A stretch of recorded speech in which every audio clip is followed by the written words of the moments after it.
Bored at home? Head over to Chumba Casino and join some serious social casino fun. With hundreds of games at your fingertips, no purchase necessary. You can play anytime, anywhere. There's a special welcome bonus waiting for you when you sign up. Play for fun, play for free, and you could even redeem some great prizes. Visit ChumbaCasino.com and get ready to reel in the fun. Sponsored by Chumba Casino. No purchase necessary. VGW Group. Void where prohibited by law. 18 plus terms and conditions apply.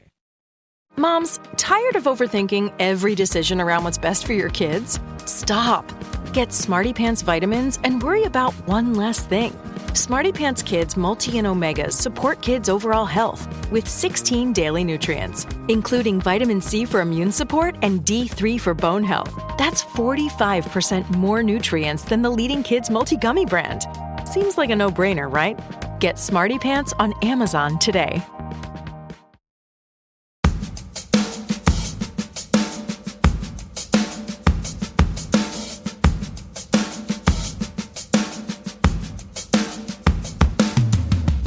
Olá, pessoal! Bem-vindos a mais um episódio de Mil Crimes. Eu sou a Bruna, comigo está a Jéssica. Oi, Jéssica. Oi, pessoal, como que vocês estão? Tudo bem, gente? Tudo o bom. Nosso recadinho é... Temos já vários episódios do Mil e um Filminhos no ar. Então, para você que é assinante, confira lá. Tem no nosso Discord, tem no Orelo e tem no Apoia-se.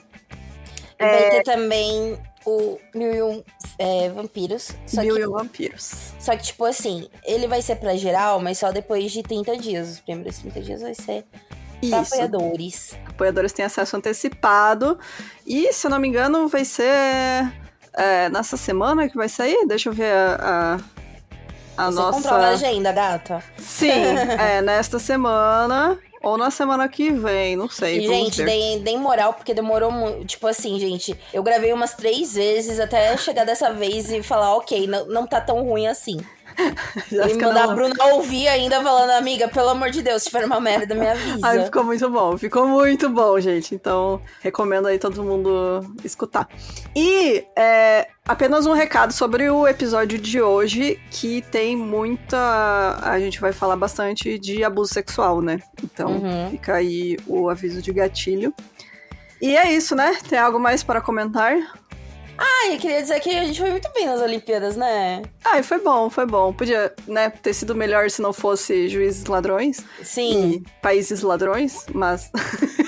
no geral foi bom. Você chegou, abriu a janela e falou, chupa Portugal, não, né? Não, amiga, eles nem torcem porque não tem muita gente de Portugal lá, então, tipo...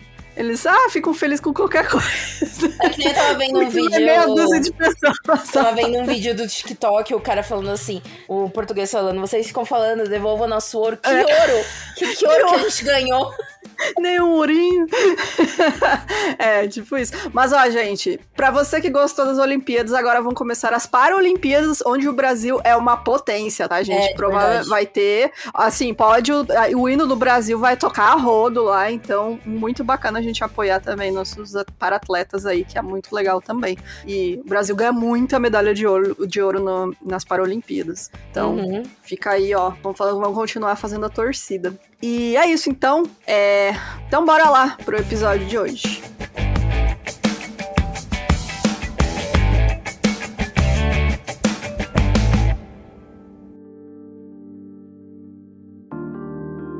Antes de começar, eu só quero avisar que é um episódio de um caso indiano. Então, obviamente, a gente vai errar muitos nomes. Muito, né? Porque nenhuma das duas fala hindi. Muito. Então, peço desculpas aos nossos amigos indianos. Mas, bora lá, né? Vamos tentar. A Fulan Devi, ela nasceu... eu pesquisei como fala melhor. Aliás, gente, inclusive, amigos indianos, descendentes, coisas do tipo... Se eu falar incorretamente alguma coisa, principalmente sobre questão de castas, que eu sei que é um tema super delicado, vocês podem dar um salve, tá? Exato, a gente até agradece muito quem enviar informações e tal. Exato. Porque realmente é legal ter esse retorno de vocês, de quem conhece mesmo. Então, bora lá. A Fulan Devi, ela nasceu em 10 de agosto de 1963, na casta Shudra, numa família do clã Malá, que eram de barqueiros, na pequena aldeia de Gorakapurwa, no estado do Uttar Pradesh, que fica na Índia. As castas, então, são uma forma tradicional de estratificação social, ou seja, é uma maneira de dividir os indivíduos em grupos dentro de uma sociedade. Oficialmente, desde quando a Índia adotou a Constituição em 1950, o sistema de castas foi abolido em todo o território, mas as tradições e a forte religiosidade ainda resistem às ações governamentais e transformações econômicas que atingem a realidade presente dos indianos, principalmente no interior, né? Em vilas e em cidades menores, que é como acontece esse caso aqui. As Shudras são a quarta e mais baixa casta hindu, constituída por aqueles que têm por natureza o servilismo. Por natureza na questão religiosa, tá, gente? Obviamente, ninguém nasce. Exatamente. É a crença, né, de que eles são assim. Abaixo deles estavam apenas os Dalits, mais conhecidos como párias ou intocáveis, que são considerados impuros. Quem viu Caminho das Impuras? Essa é a única coisa que eu pensei. Quando eu li Dalit, eu pensei... O Márcio Garcia era um Dalit. Era um Dalit, né? Um impuro. É o nosso conhecimento aí de cultura indiana. Qualquer cultura geral, né? No geral, verdade, né? A novela da Globo estereotipada de alguma cultura. É isso. Exatamente. A mãe de Fulan se chamava Mula e seu pai Davidin. Ela tinha 4 irmãs e um irmão. Fulan era a segunda filha. Em relação à região onde morava, a terra era atravessada por rios, sendo repleta de desfiladeiros e ravinas, tornando-a um terreno adequado para dacoites, que eram bandidos. Fulan e suas irmãs faziam bolos de esterco para queimar como combustível, como é prática comum da região, que fedou. Mas não fica fedido porque é seco. É uma prática bem... Não fica. Porque eu não tenho muito conhecimento... da colônia, interiorano. Da roça. Então, não é fedido porque é o esterco da vaca, né? Ou de qualquer animal, que tipo no deserto usam de camelo, né? É muito seco. Então não tem cheiro. É basicamente só a graminha que o bicho come, ali processada. É porque eu tava lembrando de esterco de cavalo, que, gente, aquilo ali é horrível. Não. Ele justamente, ele é deixado secando pra usar como combustível. Você usa ele fica uma bolinha de grama processada. Basicamente. Não sei, eu nunca queimei, né? Eu sei que não é fedido, porque ele é sequinho. E aí você faz um foguinho lá e ele usa... Entendi. Obrigada por acabar com o meu preconceito. Sua família cultivava grão de bico, girassol e milheto perolado, que é uma espécie de milho. A própria Fulan Devi era analfabeta. Era uma família muito simples, né? Assim como a maioria das famílias no interior da Índia. Então, o Davidin, que era o pai dela, tinha um irmão chamado Biharilal, que tinha um filho chamado Mayadin, ou seja, o primo da Fulan. O Biharilal e o Mayadin roubaram as terras do pai da Fulan, subornando o líder da aldeia para mudar os registros de terras. Então, sua família foi obrigada a viver em uma pequena casa nos limites da aldeia. O tio e seu filho continuaram a assediar a família e roubar suas colheitas com o objetivo de afastá-los da aldeia. Isso porque eles eram de uma casta acima, né? O Mayadin e o pai dele. Aos 10 anos, a Fulan decidiu protestar contra essa injustiça. Com a irmã mais velha, o Rukmini, elas sentaram na terra disputada e comeram um grande bico que crescia ali, dizendo que a colheita pertencia à sua família. Ela xingava seu primo na frente da aldeia e os amigos dele de castas superiores, chamando de ladrão. Mayadin ordenou que ela fosse embora e quando ela não fez, ele a espancou até deixá-la inconsciente.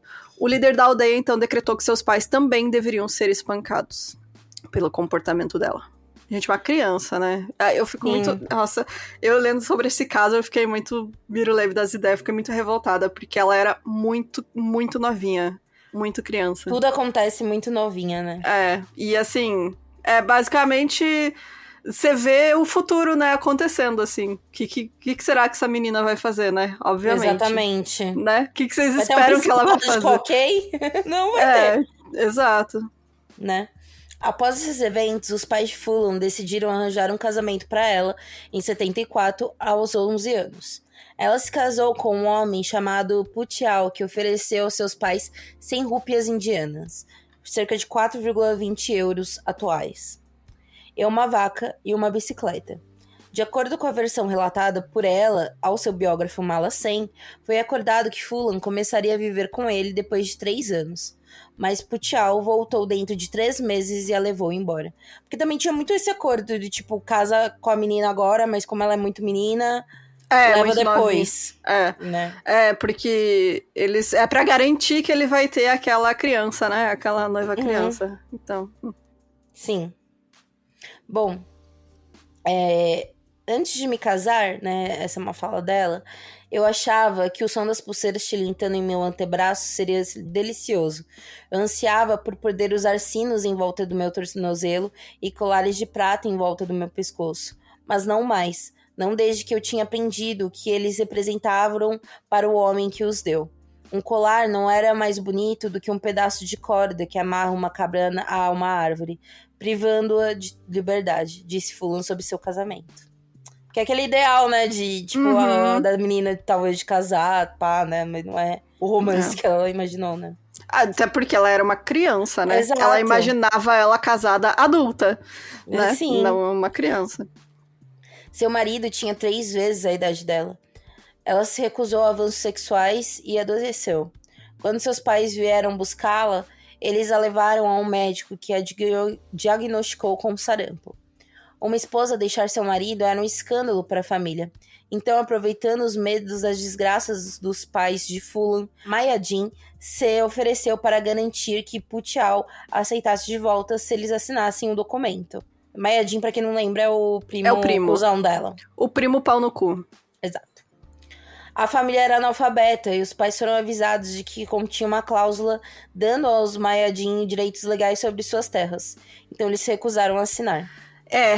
Enfim, naquela época era... Hoje em dia ainda tem muitas ações para o combate ao casamento infantil na Índia. Ainda é um problema muito grande, mas naquela época, assim, era completamente aceito socialmente. E antes que alguém comece a falar, ai, não, que país atrasado lá na Índia. Gente, Brasil é o 5º país no mundo, tá? 5º país no mundo de casamentos de menores de idade. E geralmente essas meninas casam com homens adultos. Não é 2 adolescentes casando, são meninas de 13, 14 anos casando com homens adultos. Então, é um problema que ainda acontece muito, muito, muito no Brasil.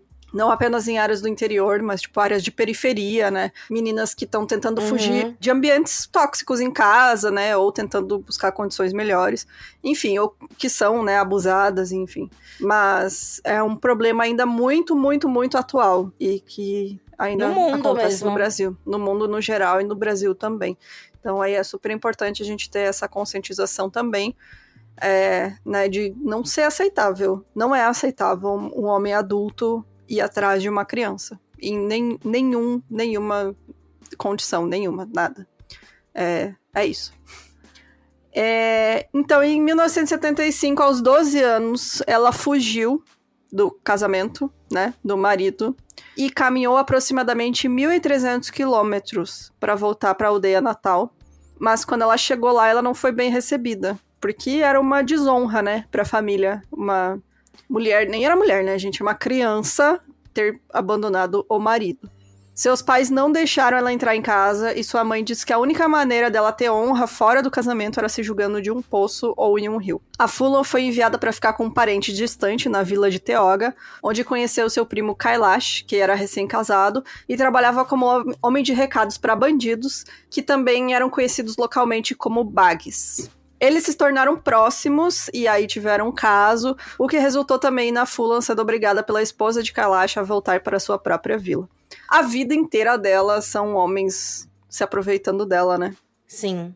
Essa menina, tipo, desde quando ela nasceu, né? Toda a vida dela são homens se aproveitando dela. E não é só a questão da misoginia, que é muito forte também, mas é a questão das castas, né? Por ela ser de uma casta considerada inferior. Exatamente, que provavelmente se ela tivesse... mesmo sendo mulher, não tô dizendo que ela não sofreria sendo mulher em outra casta, mas ela seria provavelmente mais respeitada, ela seria mais ouvida, né? A família não deixaria, enfim, ela sofrer determinados abusos, né? Mas por ela ser dessa casta inferior, ela já é vista como menos que humana, né? Ela é inferior, então ela não merece nem ter direitos básicos. Então ela é vista como uma mercadoria que é passada de mão em mão. E aí os homens de castas superiores, eles acham que tem o direito, né? É direito deles de estuprar, de abusar dessas mulheres e meninas de castas inferiores. E aí até hoje, né, gente? Também não só quando a gente reflete na nossa sociedade ocidental, não é nem questão de casta, mas às vezes de região, de lugar social, enfim. Poder aquisitivo. Poder aquisitivo. Quando Fulan voltou para sua aldeia, o segundo filho do líder da aldeia se apaixonou por ela, e quando ela não retribuiu seu afeto, ele a atacou. Novamente, ela precisou deixar a aldeia e Mayadin, seu primo, pressionou a família a pedir a Putial que aceitasse de volta o que ele fez. De novo. Putial, nesse meio tempo, havia tomado outra esposa que frequentemente maltratava Fulan, né? Depois de vários anos, Putial abandonou Fulan ao lado do rio Yamuna e ela novamente retornou para a casa dos pais. Ou seja, tipo, também uma perspectiva de, tipo, nem o marido que a gente arranjou quis ela, sabe? Então ela era a escória da sociedade, né? Exato. Tipo... Porque isso trazia uma má visão pra família, sabe? Então a irmã dela ia ser afetada, os pais dela iam ser afetados, enfim. Em janeiro de 79, Mayadin destruiu as plantações da família e começou a cortar uma árvore de uma... Árvore de Nim. É o tipo da árvore. Nim. É linda essa árvore, inclusive. Eu fui pesquisar no Google, é muito bonita. Eu pesquisei aqui, na hora que eu fui ler, eu falei, gente, muito bonita. Eu escrevi direito.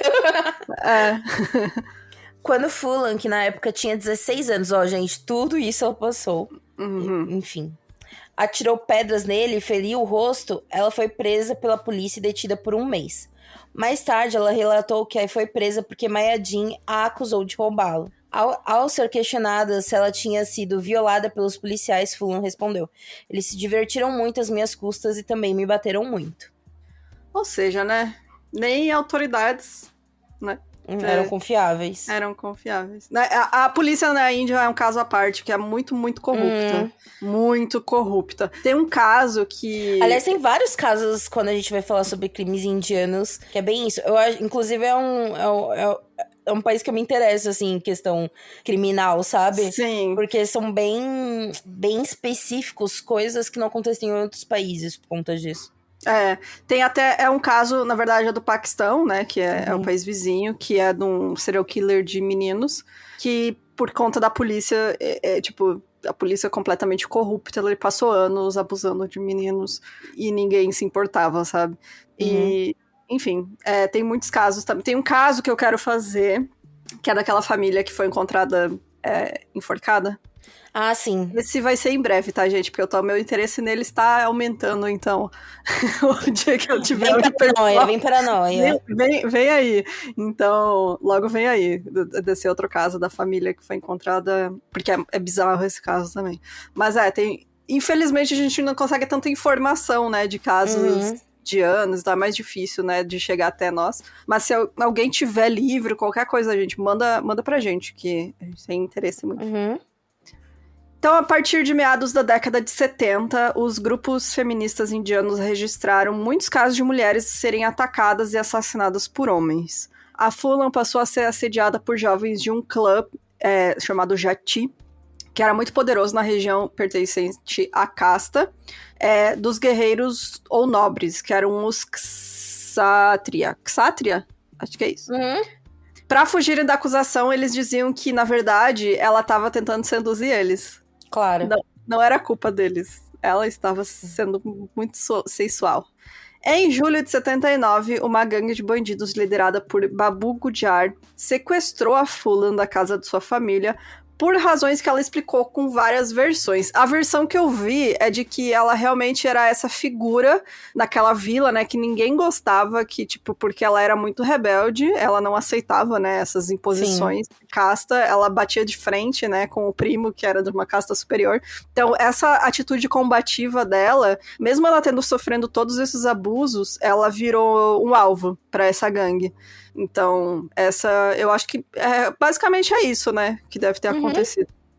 E aí o Gujar tomou ela como propriedade dele e estuprou ela, né, repetidamente.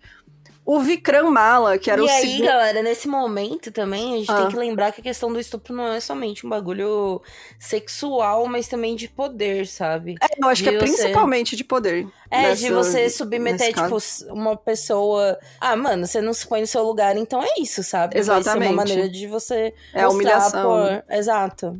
Que ela não tem controle nem sobre o corpo dela, né? O corpo dela pertence a outros homens, né? De castas superiores. Então, não, eu acho que realmente não é uma questão sexual nem nada. Até por isso que tem toda aquela discussão, né? De tipo, castração química e tal. Gente, não é uma questão sexual. Não é. É uma questão de poder. O homem Se fosse, seria até mais facilmente resolvido. Exato, exatamente.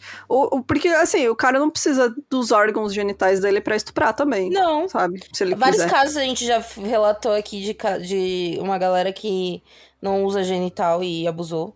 Exato. Então, né? Enfim, aí esse caso também mostra isso, né? É uma questão de poder. E aí, tinha um cara chamado Vikram Mala, que era o segundo em comando desse grupo, e ele começou a gostar da Fulan. E aí ele se opôs aos maus tratos dela. Então ele fez um plano lá um dia e matou o líder, né? O Gujar. E aí ele, por ter matado o líder, se tornou o líder da gangue, tomou o lugar do líder. O Vikram, então, se aproximou da Fulan, né? Treinou ela pra usar um rifle. E aí os dois começaram um relacionamento e se apaixonaram. No ano seguinte, o grupo roubou veículos, saqueou vilas de castas superiores, às vezes se disfarçando usando o uniforme de policiais roubados. A gangue vivia nas ravinas, mudando-se constantemente. Eles localizaram Putial, o marido de Fulan, e o puniram violentamente. À medida que as notícias de façanhas de Fulan se espalhavam, ela se tornou popular entre as castas mais baixas, que a chamavam de Dasyu Sundari, que é bela bandida, e a celebravam como uma figura de Robin Hood, que roubava dos ricos para dar aos pobres. Adorei. Era tipo o Lampião, né? E a Maria Bonita. Exato. Não, é aquela coisa, não necessariamente, gente, não é herói nem nada disso. É só, são figuras que contestam o status, né? Da sociedade. Bom, essa imagem era contestada por alguns setores que viam bando um grupo de assaltantes comuns. Ela era vista como encarnação da deusa hindu Durga, e uma boneca foi produzida dela em uniforme policial usando uma bandoleira. ¿Hablas español? Sprichst du Deutsch?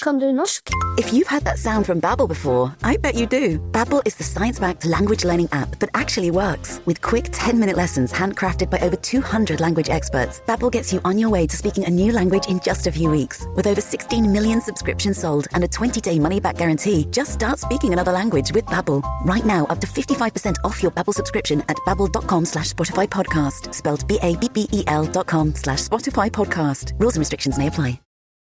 This episode is brought to you by Shopify.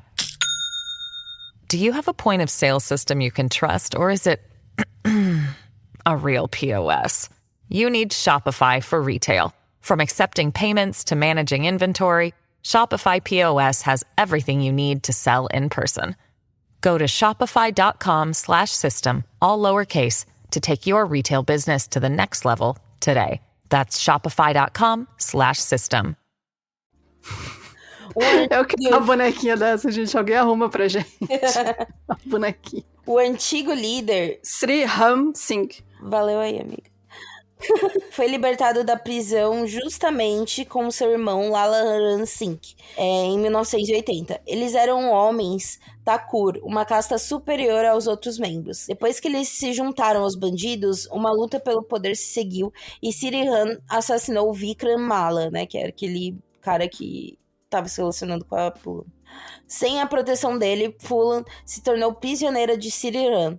Ele a levou para a remota aldeia de Bemai, onde ela foi repetidamente estuprada por outros Thakurs. Em uma indignidade final, ela foi forçada a coletar água para eles no poço enquanto estava nua, na frente dos moradores, arrastando seu corpo semiconsciente de um lugar para o outro. Desculpa, mas é que essa questão a ficar nua em público, lá é uma humilhação muito, muito, muito grande. Porque a nudez é muito tabu na Índia. Você, assim, pessoas que são casadas, às vezes, por anos, nunca se viram completamente nuas, sabe? Uhum. É muito, muito tabu. Então, é realmente a forma máxima de humilhação pública. ter feito ela ficar nua na frente de outras pessoas. Sim. Os Thakur prenderam Fulan por 3 semanas, período durante o qual foi violentada por todo o clã. O estupro foi e continua sendo uma ferramenta de oprimir e explorar a distorção de poder entre gêneros e comunidades. Então, ela conseguiu fugir com o auxílio dos Malá, que eram os canoeiros, e aí ela conheceu Mansingh, que era um bandido com quem ela formou uma nova gangue. Eles se tornaram amantes, vivendo de frutas silvestres e produtos roubados de campos cultivados. A Fulan retornou a Bemai, que era esse lugar que ela tinha sido levada pelos Thakur, com a sua gangue em 14 de fevereiro de 81, e falando por meio de um megafone, ela exigiu que os moradores entregassem o Sriram e o seu irmão. Ela com seu grupo foram de casa em casa saqueando objetos de valor, e pela sua ação, ela tida como violenta e justa, a Fulan foi cada vez mais relacionada pela população marginalizada à deusa Durga, do hinduísmo, que restabelece o Dharma através de uma epifania terrífica na qual dá cabo de exércitos de demônios. Então ela realmente virou quase uma figura mitológica, né? Tinha até a deusa ali associada à imagem dela. Sim.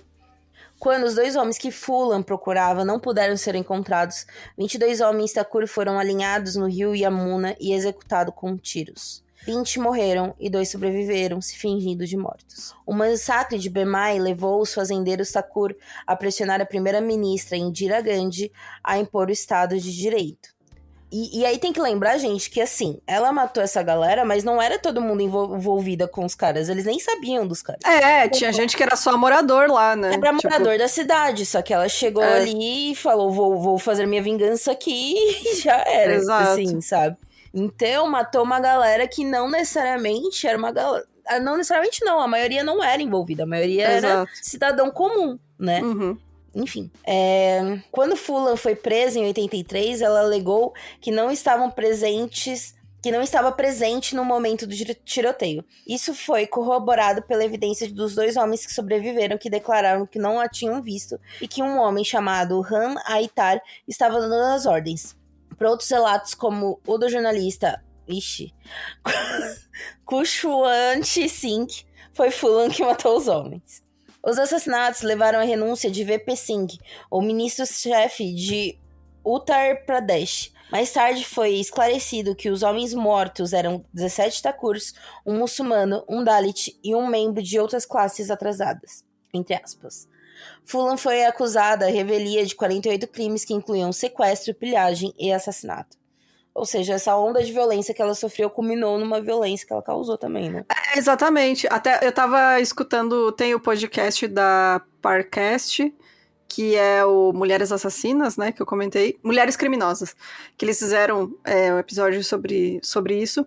E eles comentam que tem até dados mostrando a quantidade de mulheres, principalmente, né, porque a criminalidade voltada, essa pesquisa voltada a mulheres, de mulheres indianas que tiveram que entrar para a criminalidade justamente por conta do sistema de castas e uma sociedade extremamente misógina. Então, são mulheres que fugiram de relacionamentos abusivos, mulheres abandonadas, mulheres que ficaram doentes e não tinham para onde ir.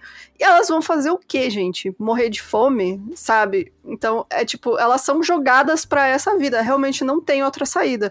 E é o caso da Fulan, ela foi abusada, foi espancada desde os 11 anos de idade. Ela já vinha de uma família super simples ali, que passava por muitas dificuldades, né?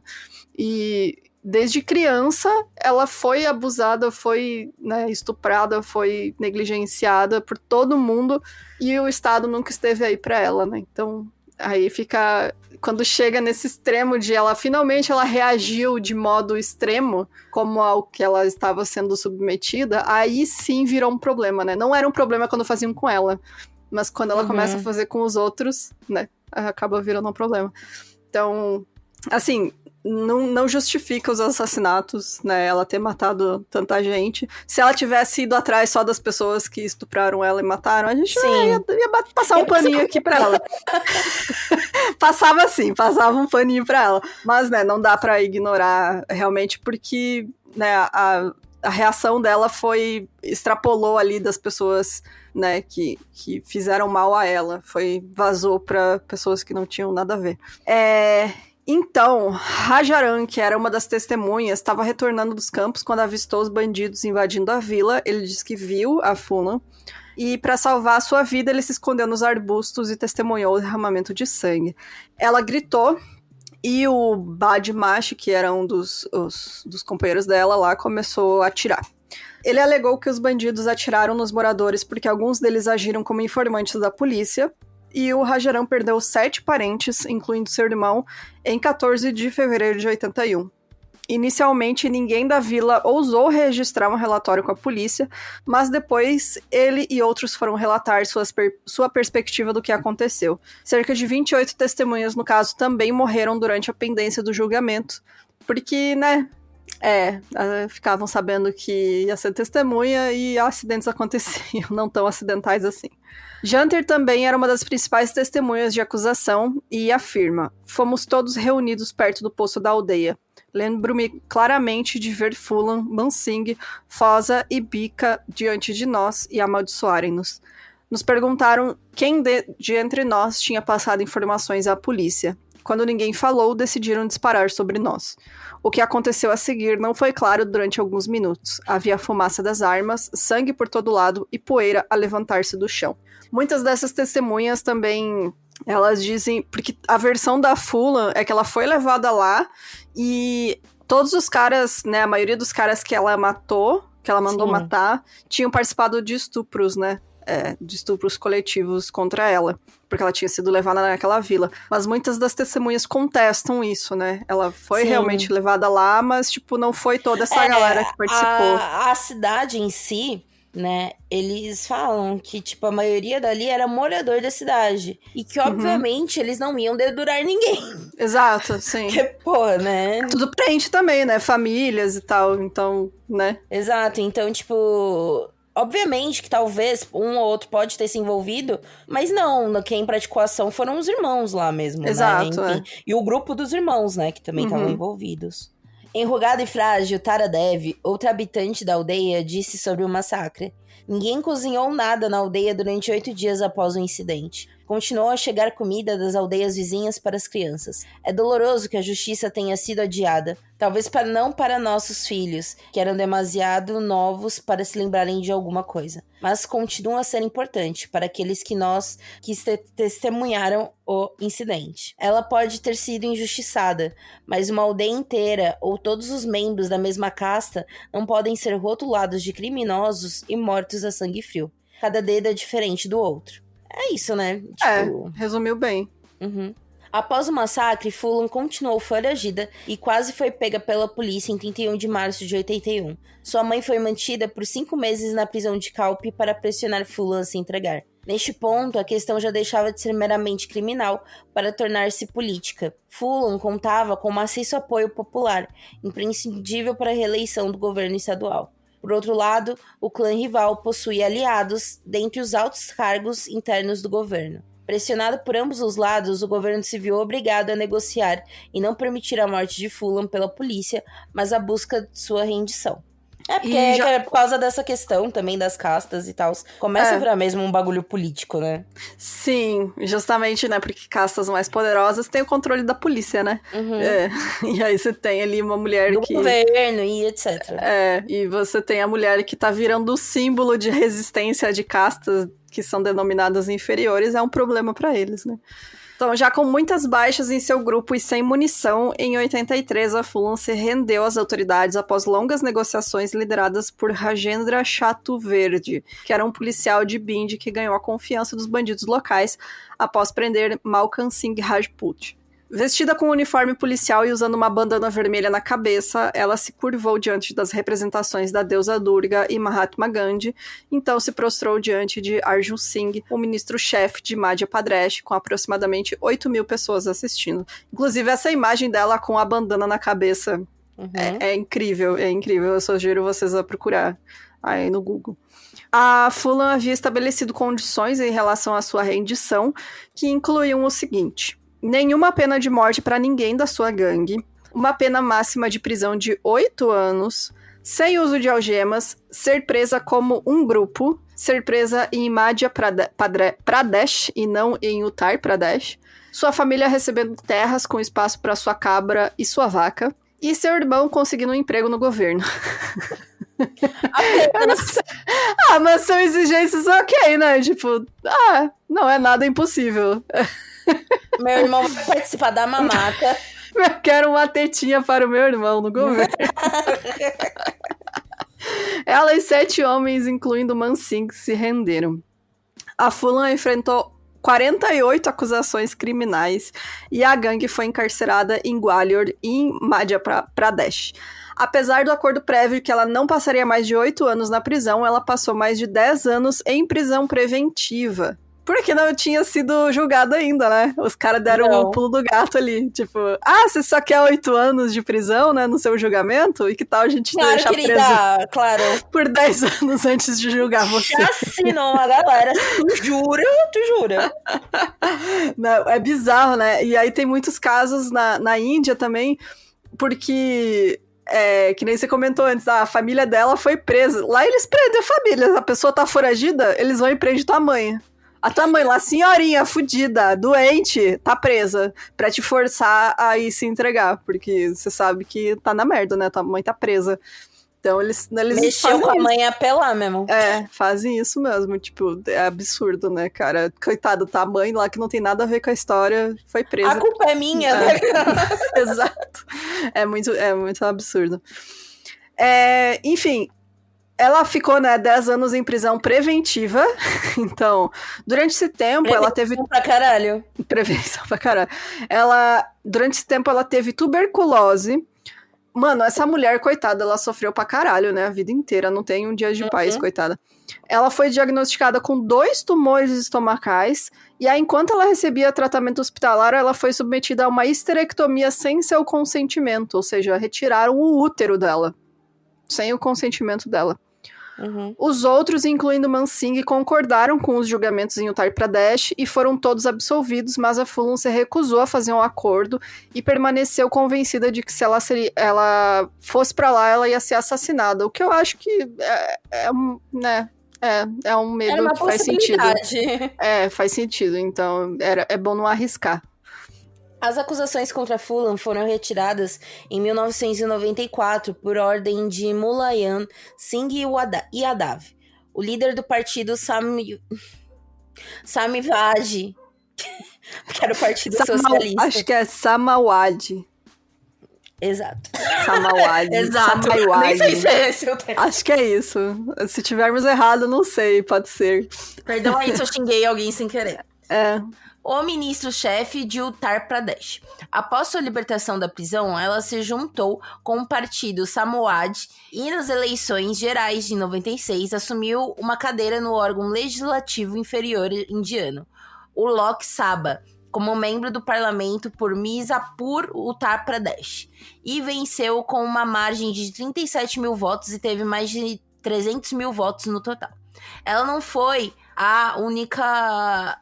membro parlamentar, analfabeta, juntando-se com outras que foram eleitas. Phulan fez uma campanha de sucesso lutando pelos direitos das mulheres e para fornecer melhores direitos para os pobres. Ela disse ao autor Rox Moksan, quero levar hospitais, escolas, eletricidade e água limpa para os pobres das aldeias, para acabar com o casamento infantil e melhorar a vida das mulheres. O povo Mala estava feliz porque alguém de sua casta estava os representando no parlamento pela primeira vez, e ela era geralmente muito popular entre as classes excluídas, né? É por conta também do imaginário, né, que se cria também, né? Exato, ela era uma figura muito popular, né? Tipo, as pessoas... fez um massacre, tá, foda-se. Ela, sabe? Era essa a ideia, assim, porque... ela é uma era falta muito de representatividade em relação no geral, então qualquer pessoa que se mostre mais forte além disso vai ser, né? Não tinha ninguém, assim, questionando a questão das castas, né, de tipo, não, eu não vou aceitar este lugar inferior que vocês me colocaram, e ela era essa pessoa, então, apesar ali dos defeitos de ser uma assassina, né, de ter mandado... Coisa pouca, galera, coisa pouca. Mandante de assassinatos de pessoas inocentes, era essa figura figura muito poderosa, né, de resistência, assim. Então, as pessoas, né, passavam um paninho, falavam, ninguém é perfeito, né? Então, é isso. O Tribunal Distrital de Kanpur anulou o pronunciamento de Yadav, que restabeleceu as acusações contra ela em conexão com o massacre de Bemai. Essa decisão foi confirmada pelo Tribunal Superior de Allahabad. Em 96, a Phulan perdeu um recurso da Suprema Corte para que as acusações contra ela fossem retiradas. E aí, no ano seguinte, o tribunal aprovou um pedido de Uttar Pradesh para indiciar ela de acusações relacionadas ao massacre, e ela não compareceu à audiência do tribunal em Kanpur.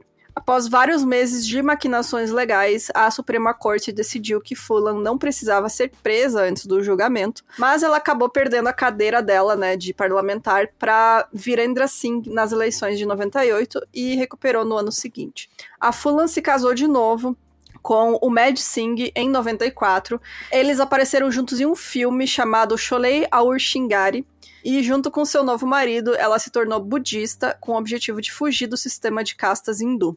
De acordo com Moxan, ela mais tarde renunciou ao budismo. Bom, o filme Bandit Queen, de 94, foi vagamente baseado em sua biografia da Mala Sen. Depois de receber a aclamação no Festival de Cinema de Cannes, Kapoor pediu permissão para o Conselho Central da Certificação de Filmes para exibir os filmes em cinemas da Índia. Phulan tentou bloquear o lançamento, comentando: "Simplesmente não é a história da minha vida." Ela foi apoiada pela feminista e romancista Arundhati Roy, que escreveu uma crítica ao filme argumentando que, embora o livro de Sen apresentasse uma história complexa com diferentes perspectivas, Kapoor retratou Phulan Dev como uma vítima sem tê-la conhecido. Em sua biografia de 2021, Farrukh Dhondy, o ex-diretor comissionado do Canal 4, descreveu como correu para dele para obter a ajuda de Umet Singh, seu marido, para persuadir Phulan a retirar sua reclamação. Quando Phulan descobriu isso, o casal se afastou, antes de se reconciliar mais tarde. Mais tarde... Bom, né? Tipo, o cara foi pedir pro marido dela, convence ela aí, por favor, deixa passar o filme. E ela ficou sabendo e falou, tu tá nessa também? Quero separar por um tempo aí, vamos dar um tempo. Vai dar, meu querido, já deu, oxi. Bom... mais tarde, em 94, ela editou sua biografia I Phulan Dev, que foi publicada primeiro em francês, em 96, depois outras línguas, incluindo inglês, japonês e malaio. A renda das vendas sustentou Phulan e permitiu que ela pagasse seus honorários advocatícios. Bom, e aí às 1h30 da tarde do dia 25 de julho de 2001, a Phulan foi assassinada a tiros por 3 agressores desconhecidos do lado de fora da sua casa em Nova Delhi. Ela foi baleada 9 vezes e seu guarda-costas foi atingido 2 vezes. Ele revidou enquanto os agressores escapavam de carro. Ela foi levada às pressas para o hospital, mas foi declarada morta na chegada. Ela tinha 37 anos quando morreu e estava servindo como parlamentar.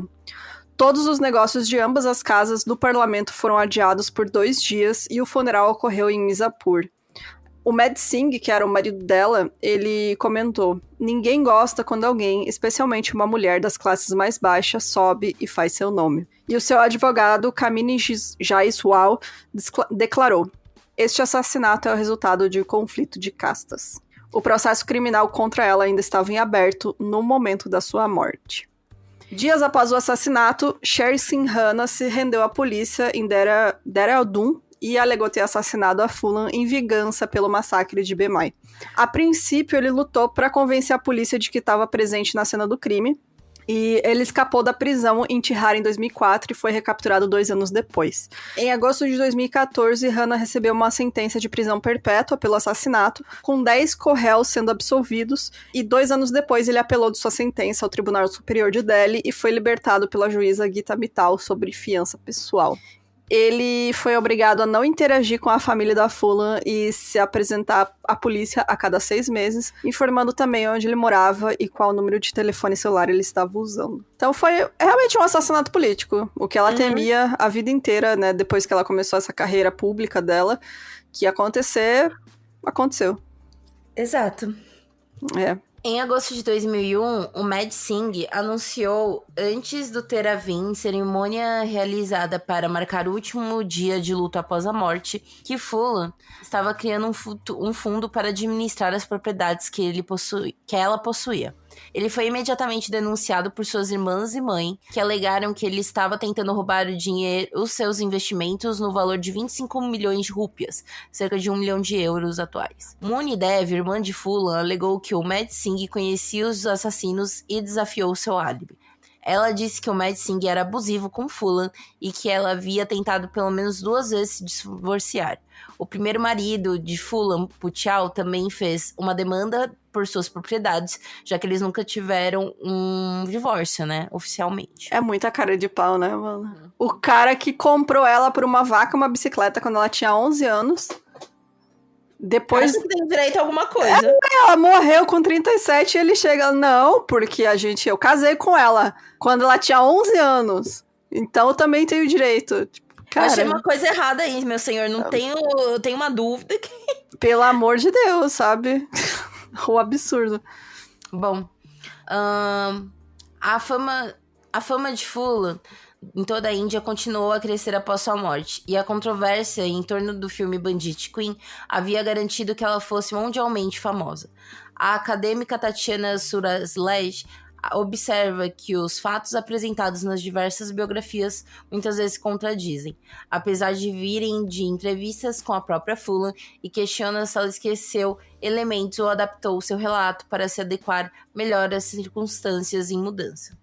O veredito no processo judicial relativo ao massacre de Bemai foi adiado em 2020, porque documentos importantes do caso tinham sido perdidos. A última testemunha morreu no ano seguinte e, como o juiz-presidente tinha sido transferido, o caso recomeçou em 2022. Em 2023, outro suspeito morreu, deixando apenas 2 pessoas para serem julgadas. Isso tudo porque já passou muito tempo, né, gente? As pessoas foram morrendo naturalmente também, de tanto que isso se arrastou, né, de tantos anos.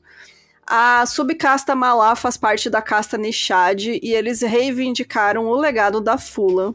Em 2018, o partido Nishad relatou que construiria uma estátua dela em Gorakhpur. 3 anos depois, para marcar os 20 anos do seu assassinato, o partido Vikashil Insan anunciou que colocaria estátuas de 5,5 metros de altura dela em 18 distritos de Uttar Pradesh, mas foi impedido de fazê-lo pela polícia. A galera é foda, né? Tipo, tudo bem que... ela foi um símbolo e tal, mas, assim... Eu já acho... aí, né, galera? Dá uma segurada aí, por favor. Em 2021, homenagens marcando o aniversário de sua morte foram feitas.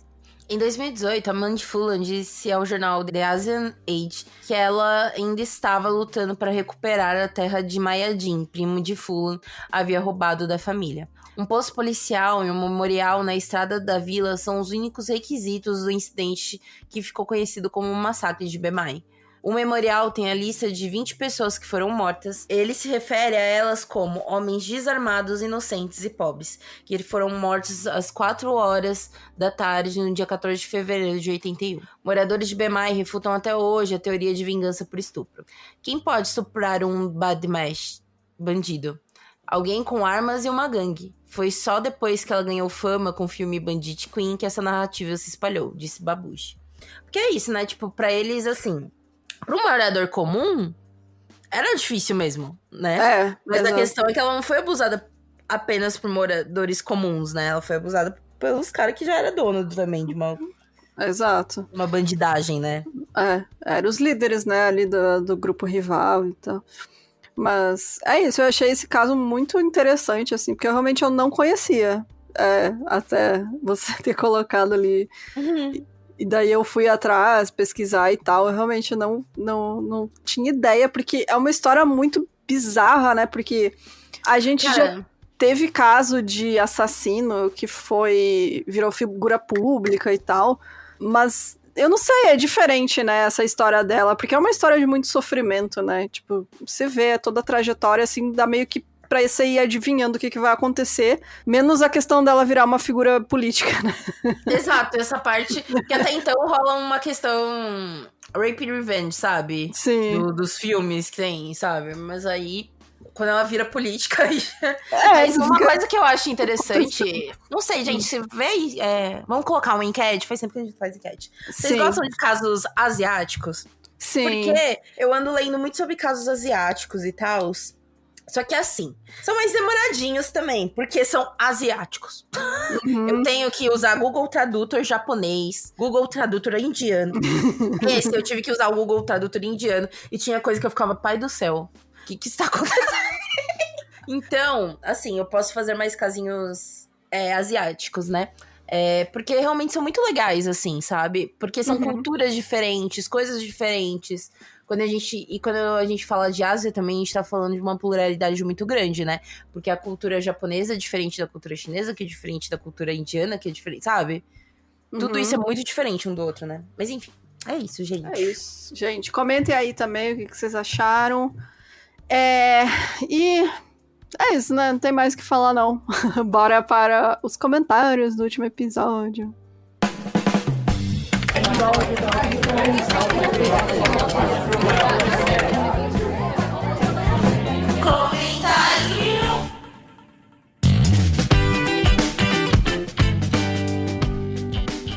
Bora abrindo lá. Aqui os comentários, gente, aqui. Deixa eu ver. Tô abrindo aqui do...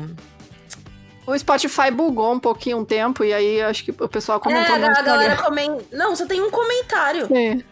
Escrito Minota, coitada. A galera, eu acho que tentou comentar. Eu vi uma galera falando que... Sim, ele demorou pra aparecer. Não, e foi engraçado, porque a Bruna mesmo, eu falei, Bruna, não ativou. E a Bruna ativou sim, eu falei, não, ativou. É automático, gente, mas é que realmente ele deu uma bugada e demorou pra aparecer. Então ficou, acho que 1-2 dias. Mas eu acho que a galera desistiu de comentar. Otto, nós notamos. Oi, Otto. Unicamente você. Não, mas tem comentário no Insta, então. A Carla, inclusive, que ia comentar no Spotify, daí ela reclamou. Mas enfim, ela falou o seguinte: bom, comentamos aqui que eu trabalho em instituição de ensino e infelizmente essas coisas acontecem ainda todos os dias. Lembrando que é o caso da Lynette Dawson, né, que o marido dela fazia grooming com estudantes. Continuando o comentário. Infelizmente, ao contrário do que diz a Jéssica, não tem ninguém preso, nem demitido. Isso acontece também nas escolas particulares, mas no serviço público é tenso porque a estabilidade, que é importante, acaba servindo de escudo. As meninas não denunciam, às vezes é processo de grooming, e quando denunciam, o processo é lento e acaba revitimizando meninas e mulheres. Tá aí uma das coisas que eu gostaria muito de poder ter uma saída mais efetiva. É porque a nossa... O jeito como é feito, né? Socialmente, eu acho que é difícil ter um país aí que sabe lidar com a questão de abuso sexual sem revitimizar, né? Essas pessoas que passam por abuso, principalmente quando é menor de idade, criança e adolescente. Porque é um processo tão desumano, sabe? É um processo tão doloroso que muitas vezes as famílias e a própria vítima, né? A família, ela opta por não fazer a criança passar por aquilo. Ou se não, se for uma questão de grooming mesmo, né?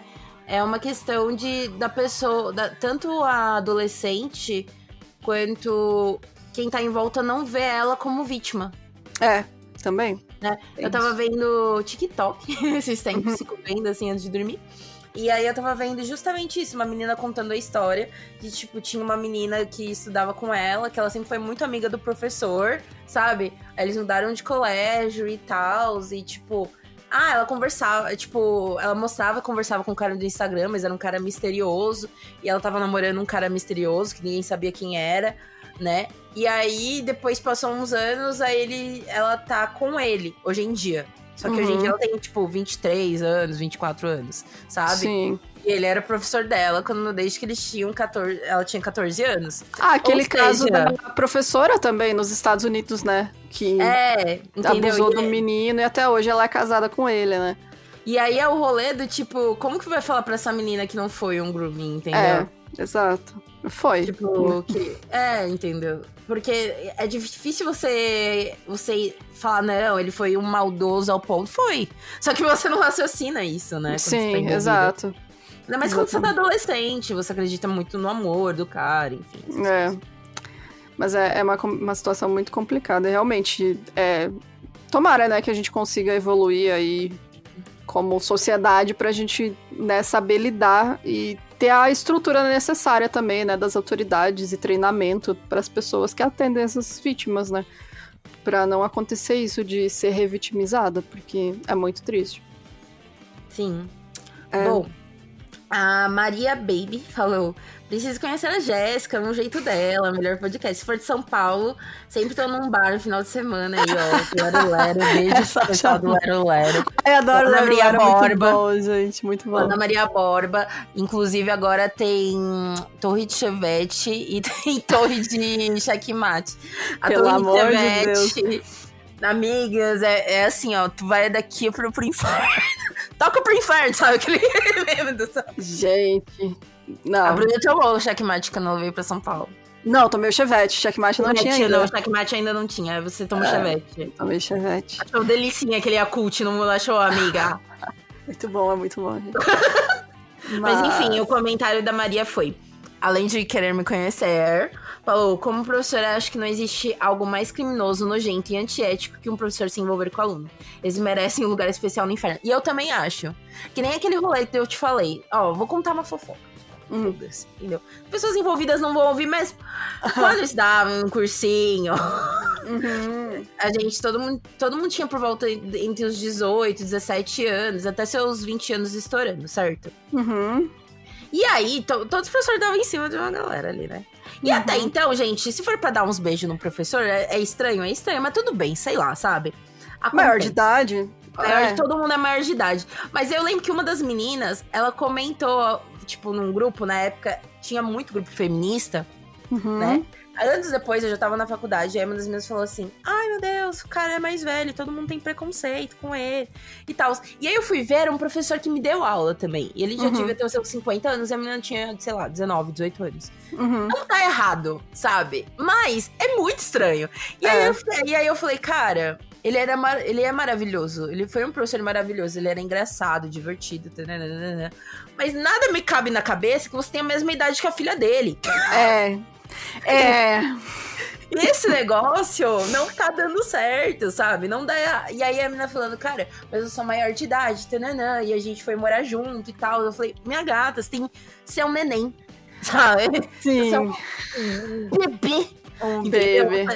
Você não viveu ainda, você tá morando com um cara que tem 3 filhos, entendeu? Já teve uma vida. Não tá no mesmo momento da vida, né? Esse que é o negócio. Mas aí ela falava, ela tentava argumentar, falava, ai, gente, sempre fui mais quieta e tal. Mas tudo bem, a questão não é essa, meu amor, sabe? Então, eu acho meio problemático por uma questão de relação de poder.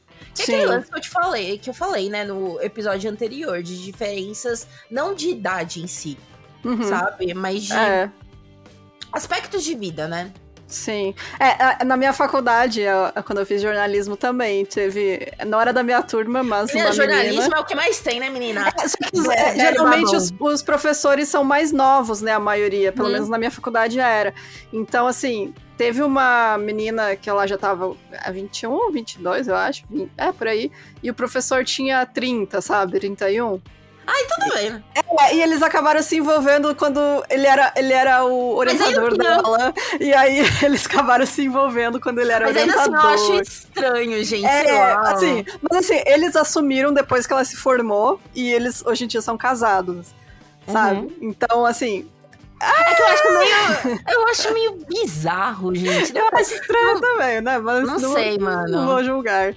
Porque aí eu acho que não é tanta diferença assim, né? Não, na faculdade não é tanta diferença. Mas sempre, por exemplo, na faculdade tinha, tipo, aquele professor que todo mundo sabia que se você desse pra ele... E aí, as meninas falavam assim, gente, quem tem coragem? Quem tem coragem, pelo amor de Deus. Tem que ser um curso impossível de passar, pelo amor de Deus, gente. Não, assim... Eu falava, gente, quem tem coragem? Não. Geralmente não é de humanas, né? Porque de humanas, assim, nada é tão difícil assim de passar. Nada exige tanto esforço assim pra passar em jornalismo, então, né? Não, mas acontece assim, por exemplo, se você estivesse fazendo jornalismo, no caso a minha era professora, mas se fosse um professor de estatística, metade do dali dava. Justamente que o povo não sabe fazer conta, né? Não quer se incomodar. Não, começa o episódio falando aí, é um absurdo os professores.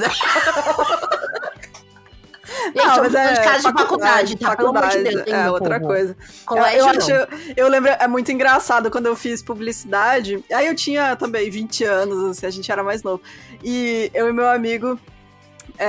meu amigo, na verdade, me contou que era assim, a fofoca, porque a gente tinha um professor que ele não era assumido, e o meu amigo foi numa festa LGBT e encontrou esse professor lá. E aí era muito engraçado. Mas deve ser uma praga ser viado do interior, então, né, gente? Exato! O professor ficava todo sem jeito, tipo, passava Imagina, você vai numa sauna e tal. E aí era muito engraçado, cara. A gente só dava um oi, esse sorriso. Oi, professor. Coitado, assim, né? Gente, depois ele se sumiu, gente. Ficou tudo bem. Mas não sei se vocês tinham isso, né? O desconforto de encontrar professor em ambientes não escolares. Sim. Sim. Às vezes é uma professora ou um professor que eu gosto muito. Aí eu tava no shopping, sabe? Aí eu falava, ai. Não sei porquê, não sei o que acontece. Rola um desconforto. Ou um dia que eu tava, tipo... eu lembro. Eu tava no colégio ainda. E aí, eu e meus amigos, a gente foi beber na praça, sabe? Aham. E aí o professor passou, e aí a gente ficava, gente, que constrangedor. Não, mas eu já tomei uns corote com meus professores da faculdade. Mas também faculdade, né? Aí já é outra relação. Cursinho eu bebi, gente. Beijo, galera. Eu vou expor aqui. Mas beijo, galera, cursinho da Poli. Não tô dizendo que a mesma história era do mesmo, imagina. Mas é porque o que eu tô falando é cursinho da Poli. Porque o cursinho da Poli é um cursinho popular, né? Sim. Então, tinha uma variedade de idades muito grande, né? Uhum. E tal. Então, a gente saía pra beber com o professor. Tinha o professor, tipo, o professor Edu. Saudades, professor Edu. Como se eles fossem me ouvindo. Eu também. O Coxa era meu professor. Adorava que qualquer coisa também. Ele falava assim, qualquer coisa vamos beber. Qualquer coisa a gente discute no bar. Exato. Sabe? Eu adorava lá, no meu do jornalismo tinha o Coxa. O Coxa a gente encontrava em todos os bar. Noite de karaokê, ele tava lá, cantando. Mas é isso, gente. Nem sei mais como que a gente encerra isso aqui, né? Então, beijo pros professores da faculdade. A galera tava achando uma... você acha uma merda? Uma enquete. Você achou uma merda esse final? Não, gente, é bom. É fofoquinha extra. Mas é isso, gente. Beijo pra vocês. Lembrem de apoiar a gente pra ter acesso ao Mil Filminhos e o Mil Vampiros. Pelo amor de Deus. E por nos ajudar, pelo amor de Deus, aqui, ó. Sim. A gente tá na medicância daqui a pouco, galera. Pelo amor de Deus. Aquela, né, com a canequinha que ele mesmo. Com a canequinha, pelo amor de Deus, uma moeda. O meme da raposa com o a canequinha. Senhora, tem umas migalhas, por favor. É isso, gente. Beijos e até semana que vem. Tchau, tchau. Tchau.